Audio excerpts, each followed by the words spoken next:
What is AVID? AVID stands for Advancement via Individual Determination.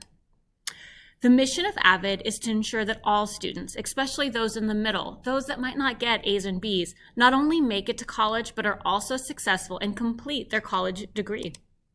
We offer tutorials focusing on math and literacy skills. Our tutors generally are high school students or college students or even community members. We teach organizational skills, including organizing your backpack, binder, your Google Drive, and your Google Classroom. We teach annotation and note-taking skills, including Cornell notes and critical reading strategies.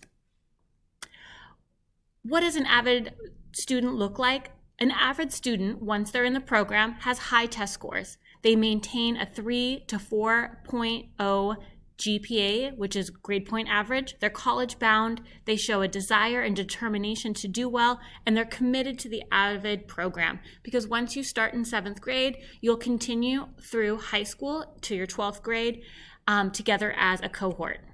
We do a college family night where you will present work to your family as well as community members. We also go to the Sonoma County College Night every fall. And then lastly, every year we visit a college campus. This is our AVID group visiting Sonoma State. I hope you join AVID either as a 7th grader or join as an 8th grader. We would love to have you.